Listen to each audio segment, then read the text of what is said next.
Hebreos capítulo 11, versículo 1. Fíjese bien lo que dice. Es pues la fe, la certeza de lo que se espera y la convicción de lo que no se ve. Y luego el versículo 6 dice así, la palabra en el nombre de nuestro Señor Jesucristo: pero sin fe es imposible agradar a Dios, porque es necesario que el que se acerca a Dios crea que le hay y que es galardonador de los que le buscan. Vamos a orar. Te damos gracias, Señor. Gracias por tu gran amor. Gracias por tu bondad, por tu verdad. Gracias, Dios de pactos maravilloso, porque eres un Dios que siempre cumple sus promesas, un Dios de amor, un Dios que nos ha amado con amor eterno. Te pedimos en esta tarde, noche, espíritu de revelación, sabiduría abundante, Señor, sobre nuestras vidas, para que esa semilla de tu palabra no regrese vacía, sino que sea para que crezcamos de fe en fe, Señor, y podamos mover las montañas en esta tierra, podamos ver milagros de todo tipo, manifestaciones de tu presencia, Señor, sobre nuestras vidas, en el nombre de Jesús. Yo declaro que esta semilla no regresa vacía, declaro que dará fruto abundante al 100 por 1 y 1000 veces más. Nos declaramos terrenos fértiles para recibir esa semilla, en el nombre de Jesús, amén. Espíritu Santo, guíanos, dirígenos, y tú eres el Señor de esta reunión.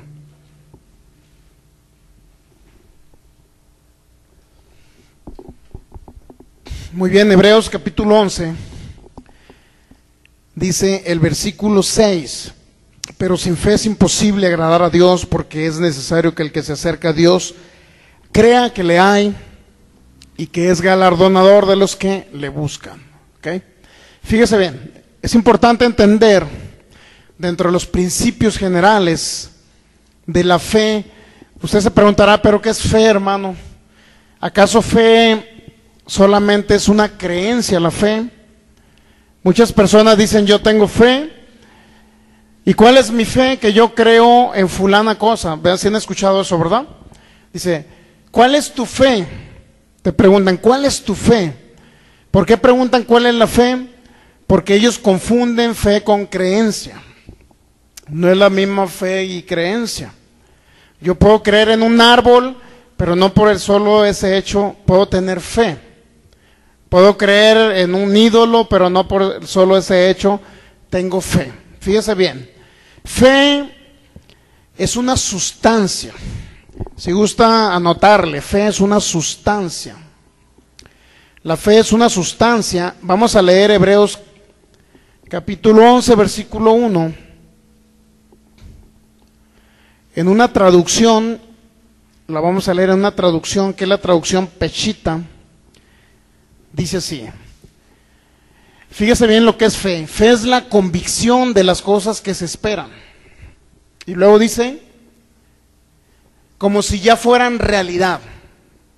Es la convicción de las cosas que se esperan como si ya fueran realidad. Y es la revelación de las cosas que no se ven. Fíjense. Es la convicción de las cosas que se esperan. ¿Estamos de acuerdo? Pero fíjese bien. Como si ya fueran una realidad. Usted se preguntará, bueno, ¿qué estoy esperando yo? A lo mejor estoy esperando un trabajo. A lo mejor estoy esperando un milagro financiero. A lo mejor estoy esperando posiblemente que me den una casa. A lo mejor estoy esperando sanar de alguna enfermedad. A lo mejor estoy esperando algún bien material. Estoy esperando alguna noticia, etcétera, etcétera. Pero fe, como dice esta traducción, Hebreos 11:1, la Pechita dice, es la convicción de las cosas que se esperan como si ya fueran realidad, fíjense. O sea, la convicción de que ya es un hecho que usted tiene las cosas. Fíjense qué impresionante está eso. Usted dice, hermano, pero yo estoy a lo mejor declarando un trabajo que me paguen tanto. Entonces, cuando usted dice, bueno, yo necesito ese trabajo, Dios necesita ese trabajo, usted lo declara, lo recibe. Cuando usted ora y le dice, Dios mío, te pido un trabajo con estas características, te lo pido con este sueldo, pero cuando usted lo está pidiendo, es como si ya usted fuera una realidad que tuviese ese trabajo. Así es la fe. Eso es la fe, es una sustancia. La sustancia, porque dice una Biblia, fíjese, la Biblia, Reina Valera 1865, se gusta anotarle, dice así: La fe es la sustancia, es las sustancias de las cosas que se esperan. Pero hay un concepto más importante de la fe, en una traducción que se llama Biblia de Jerusalén. Fíjese bien lo que dice la Biblia de Jerusalén. La fe es la garantía de lo que se espera. Qué impresionante está eso. ¿Cómo que la garantía? La garantía, fíjese bien. Cuando regularmente, voy a poner un caso. Por ejemplo, cuando alguien pide un préstamo, no promovemos aquí el pedir préstamos, ¿no? Pero cuando alguien pide un préstamo, y luego cuando el que te presta, ¿qué es lo que te pide? ¿Verdad que nos pide una garantía? Nos pide, a ver, dame una casa, dame un terreno, yo te presto con mucho gusto, te dice el banco, pero ¿qué te pide? Una garantía, por lo menos un fiador que tenga un bien, ¿verdad? Esa es la garantía. Inclusive para rentar casas, aquí ya no te aceptan rentar una casa si no hay un bien inmueble, imagínense. Oye, pues andan rentando casa porque no tienes bienes y luego te piden un bien. Pues no. Pero fíjese algo muy importante. Regularmente siempre te piden una garantía para soltarte algo. ¿Me explico? Entonces fíjese cómo opera la fe. La fe es una garantía. Es la garantía de lo que se espera. ¿Qué significa la garantía? Bueno, que usted dice, bueno, yo estoy buscando un trabajo así, con estas características, yo lo requiero, sí Señor, lo declaro, lo recibo en tu nombre, y ya, la garantía, ¿qué significa? ¿Qué significa que es la garantía? Que usted ya tiene, en pocas palabras, lo que usted está pidiendo, ya es de usted. ¿Dónde es de usted? En su corazón. En la visión que usted tiene ya se ve trabajando en esa empresa, me explico, como si ya estuviese trabajando. Esa es una garantía. La fe es una sustancia que no la vemos porque es intangible, pero es una sustancia donde ya estamos plenamente convencidos que aunque no tengo ese trabajo, yo siento que ya es mío. Aunque no se haya manifestado, creo que es mío. Esa es la fe, la garantía. Es la garantía de que usted en realidad ese trabajo se va a manifestar en no muy largo tiempo. ¿Por qué razón? Porque la fe nos da la plena convicción de que a pesar que con nuestros ojos naturales no vemos el mundo espiritual, ni vemos ese sueldo quincenal, ni vemos esa empresa, pero por la fe, que es una garantía, reconocemos que ya es nuestro. Lo entendemos por la fe, que ya lo tenemos. Eso es fe. ¿Estamos de acuerdo? Usted va a obtener las cosas del mundo espiritual, ¿cómo? ¿Cómo vamos a ir adquiriendo las cosas del mundo espiritual? Vamos a Efesios capítulo 1, fíjese bien. Efesios capítulo 1.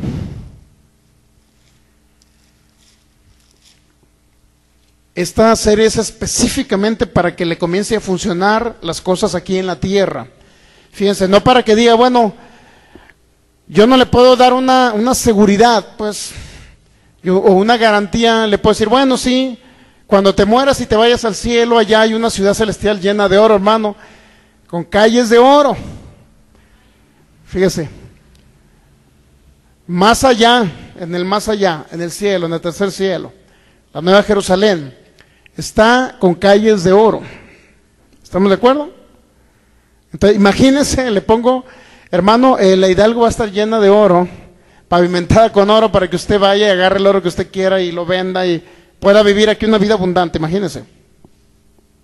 Sin embargo, yo no le puedo hablar de la ciudad celestial, sino necesito hablarle que el oro y la plata que están en la ciudad celestial, Dios, que es su Padre, ya se lo dio a usted.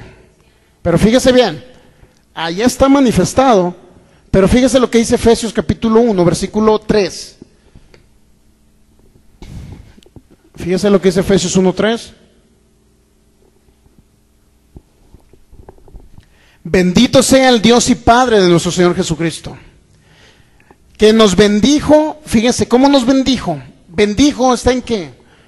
Está en presente, que nos bendice, no. Bendijo está en un tiempo que ya pasó. En tiempo pasado.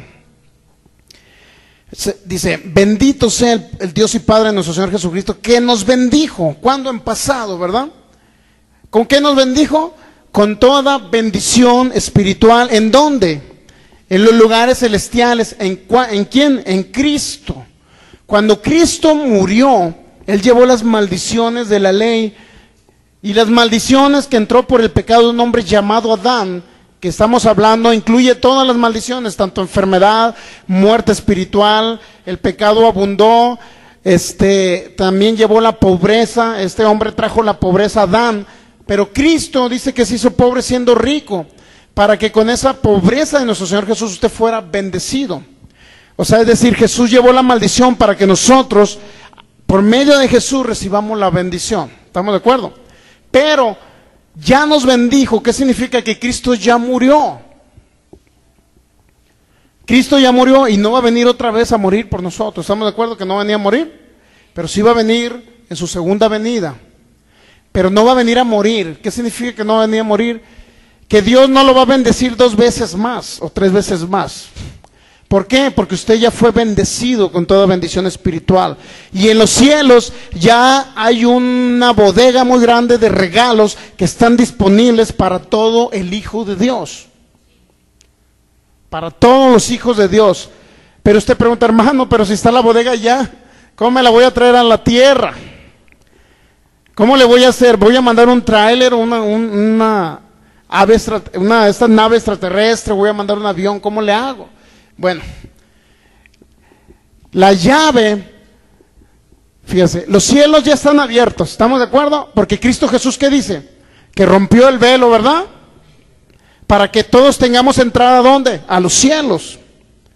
Así dice la Biblia, que Jesús ya hizo el sacrificio y lo presentó en los cielos. Se abrió el telón para entrar hasta el lugar santísimo delante de la presencia de Dios. Porque Dios, fíjense, ya no habita en templos hechos de manos humanas, por decirlo así, sino habita, ¿dónde? En cada creyente. Dentro de ustedes hay un potencial que se llama el Espíritu de Dios, que habita dentro de vosotros. Fíjese, si Él ya lo bendijo con toda bendición espiritual, porque los cielos le pertenecen a usted, porque usted va directamente a los cielos, porque es usted un ciudadano, ¿de dónde? De los cielos.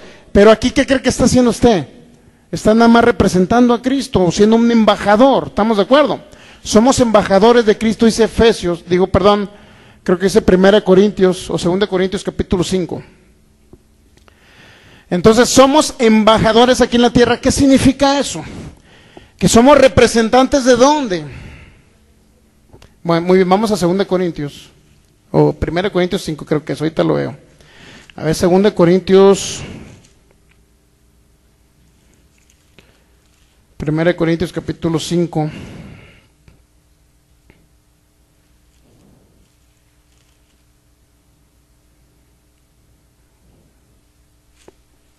Entonces 2 Corintios, vamos a ver ahí. Fíjense bien lo que dice ahí.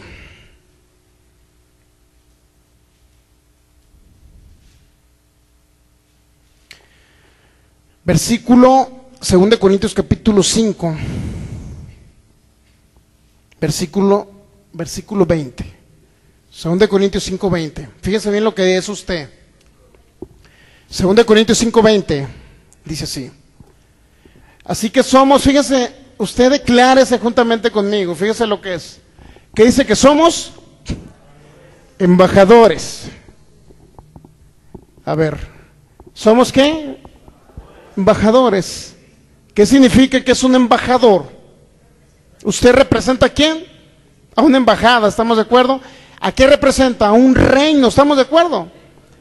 Fíjese, si usted representa un reino, significa que usted no pertenece a la tierra, sino pertenece a un reino que está en los cielos. ¿Estamos de acuerdo? Usted representa un reino que está ¿dónde? En los cielos. Si usted representa un reino y es un embajador de ese reino, significa que alguien lo envió a usted a la tierra a representar ese reino. ¿Estamos de acuerdo? Cuando usted recibió a Cristo, usted fue designado como un embajador, ¿sí? Sí, estamos de acuerdo, ¿verdad? Porque nuestra ciudadanía está en los cielos, pero somos solamente transitorios en esa tierra. Estamos de paso, ¿estamos de acuerdo? Pero también estamos representando ¿a quién? A un rey, ¿sí? ¿Estamos representando a quién? Entonces un rey, la pregunta es, ¿un rey cómo debe ser un rey? ¿Pobre? o demasiado pobre, ¿cómo debe ser un rey? ¿Usted cómo debe representar un reino? Una embajada, la embajada de Estados Unidos, que representa básicamente a Estados Unidos aquí en México, viene a representar todo un poderío, ¿estamos de acuerdo? Un poderío. Pero el reino de los cielos es mejor que Estados Unidos, ¿cuántos saben? Fíjese, si usted es un embajador, significa que es solamente está de una manera periódica aquí en la tierra, ¿sí estamos de acuerdo, verdad? ¿Por qué? Porque vamos a ir allá, vamos a ir con Cristo en un momento dado, nos vamos a ir en el rapto cuando Él venga. Pero un embajador representa un reino, entonces significa que si usted representa un reino y en el cielo está la Jerusalén donde hay calles de oro, ¿me explico? Significa que usted debe representar eso, pero no nada más eso que representa, sino que también es de usted. ¿Estamos de acuerdo? Si usted es ciudadano del reino de los cielos, donde está la nueva Jerusalén, donde hay calles de oro, eso significa que usted es también propietario del reino de Dios. ¿Estamos de acuerdo? Porque dijo Jesús, fíjense lo que dijo Jesús: me voy a ir y les voy a preparar, ¿qué? Morada. Obviamente se refiere también a que su cuerpo va a ser transformado en inmortal, ¿sí estamos de acuerdo? Pero además no es eso, sino que usted tiene una morada, ¿dónde? En los cielos. Eso significa, pero dice, hermano, pero si soy embajador de allá, pero no hallo la puerta, no sé qué hacer, no sé cómo, de qué manera yo puedo representar ese reino y realmente venir a traer las cosas de los cielos a la tierra. Bueno, para que usted traiga las cosas de los cielos a la tierra, existe una llave que se llama fe. Fe. Y fíjese bien, la fe es una sustancia, ¿estamos de acuerdo? Es una sustancia. Cuando usted comienza a creer que usted es un embajador y que debe representar un reino, entonces eso significa que usted comienza a decir, si el reino de los cielos, el que está allá, que es mi Padre, es el dueño del oro y de la plata, eso significa que yo puedo porque Él es mi Padre y es su Padre. ¿Sí estamos de acuerdo que Dios es su Padre? Si Dios es su Padre y Él es el dueño del oro y la plata, y usted viene representándolo a Él, ¿usted cree que Dios no le va a suplir para que usted esté aquí en la tierra? Claro, Él nos suple para estar aquí en la tierra. Nuevamente, la ley de la fe o la ley para que opere la fe, viene en Romanos capítulo 10.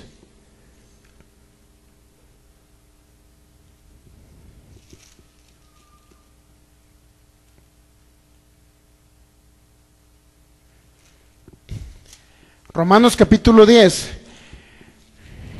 fíjese bien lo que dice, Romanos capítulo 10, versículo,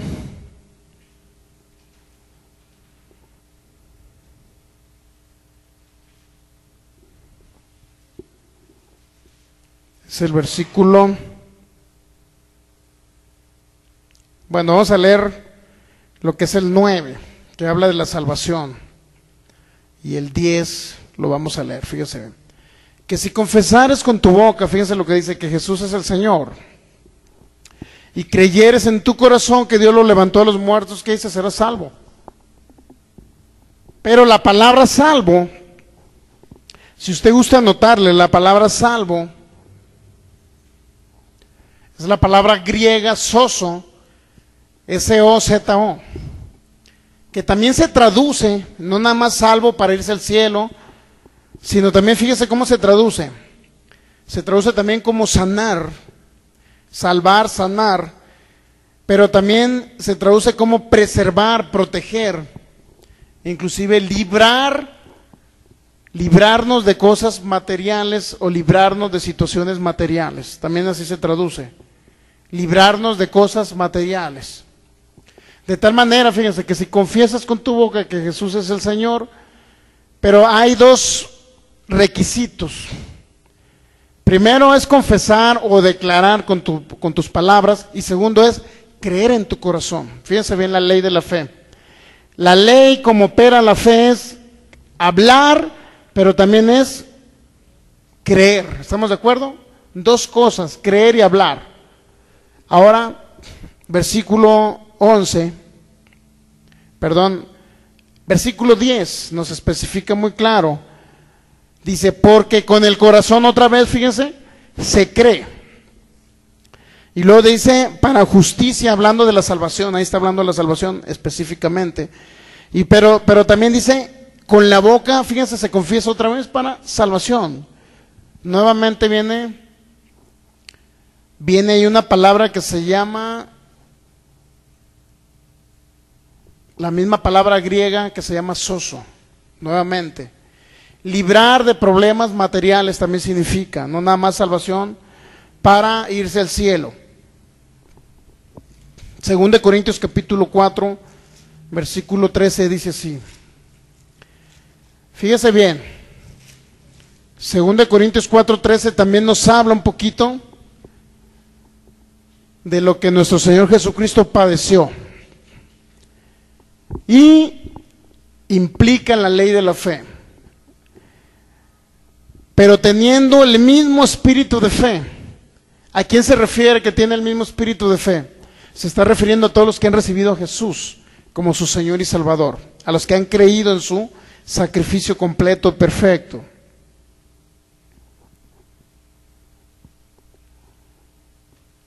Otra vez, pero teniendo el mismo espíritu de fe. Fíjense, ¿el mismo espíritu de qué? Teniendo el mismo espíritu de fe. ¿Qué representa eso? Que cuando Jesús anduvo en la tierra, anduvo como humano. Estamos de acuerdo que Él fue un ser humano, pero también Él es Dios. Sin embargo, el mismo espíritu de fe significa que Jesús hizo algo en algún lugar. Teniendo el mismo espíritu de fe, conforme a lo que está escrito. Fíjense lo que está escrito, ¿dónde? En uno de los salmos, el Salmo 116, versículo 10. El Espíritu de Cristo hablaba por medio de los profetas, por medio del profeta David. Fíjense lo que estaba escrito en ese salmo. Versículo 116, versículo 10. Allí habló el Espíritu de Cristo por medio de los profetas, obviamente profetizando acerca de los padecimientos y de los sufrimientos de Cristo. Fíjense bien lo que dice. Pero teniendo el mismo espíritu de fe. ¿Cuál mismo espíritu de fe? El de Cristo. ¿Por qué? Conforme a lo que está escrito, fíjense. Estas palabras las menciona Jesús cuando estaba en su sufrimiento. Fíjense lo que mencionó Jesús. Creí. Fíjense lo que hizo Jesús. Creí, ¿qué más dice? Por lo cual hablé.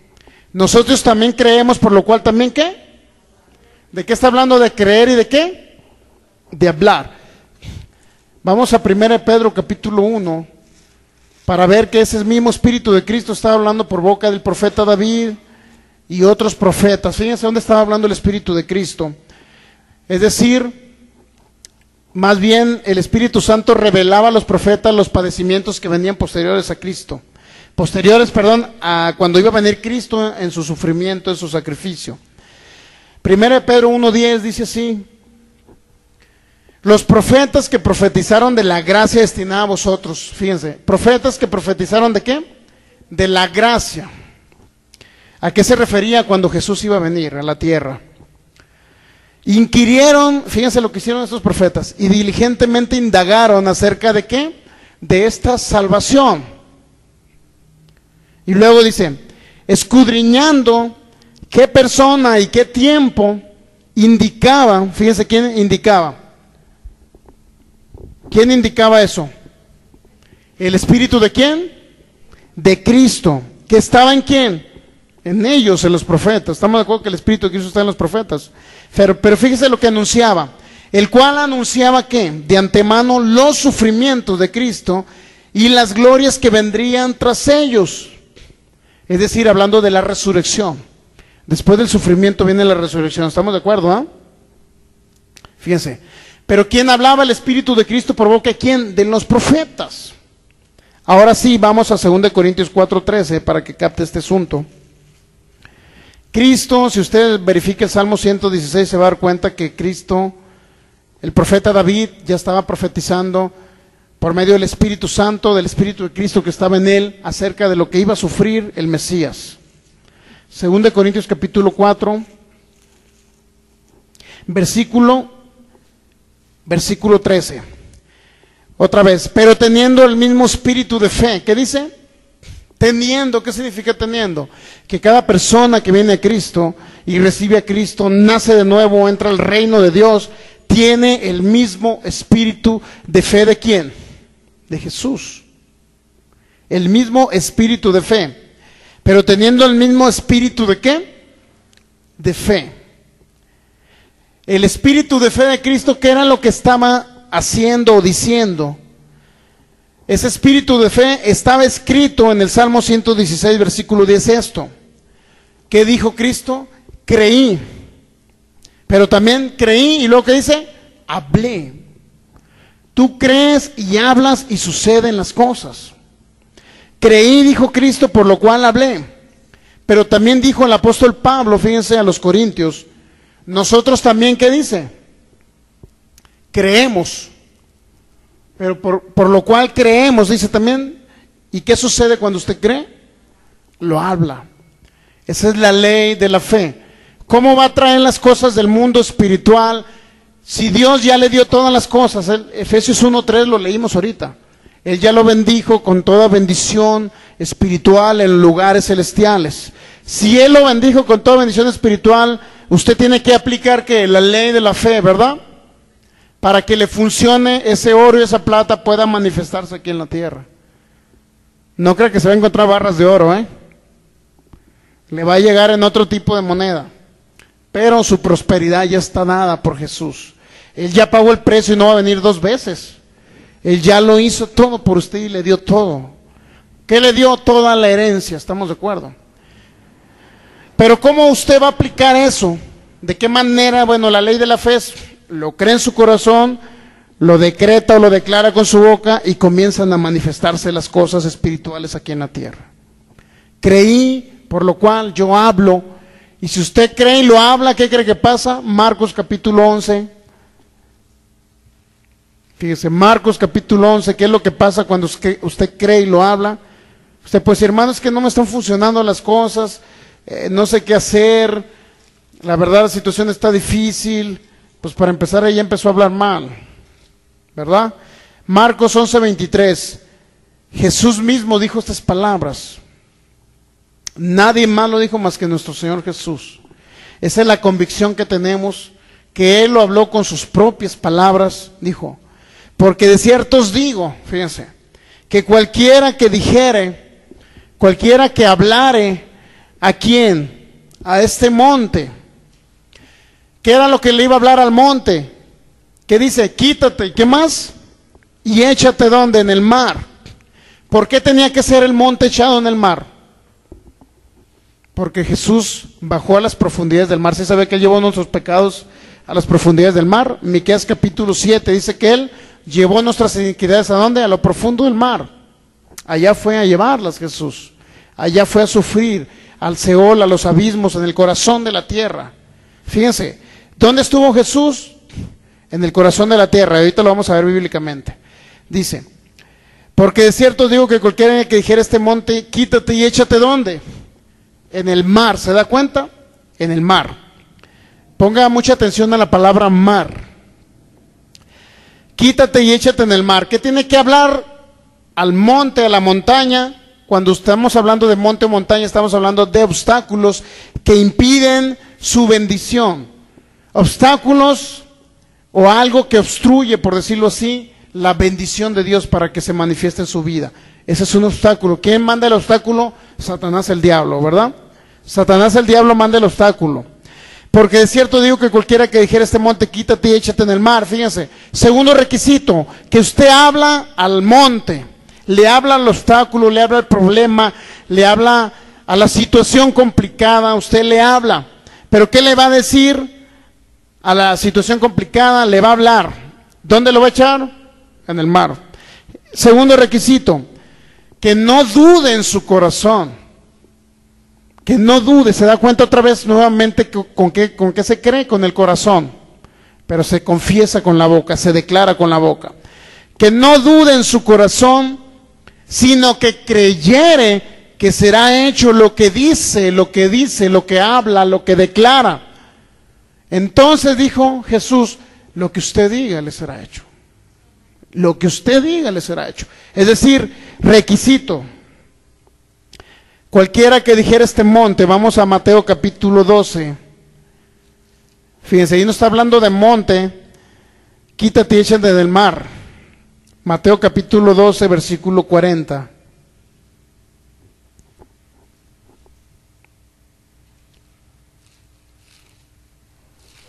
Mateo 12, 40 dice así, fíjese bien cómo dice.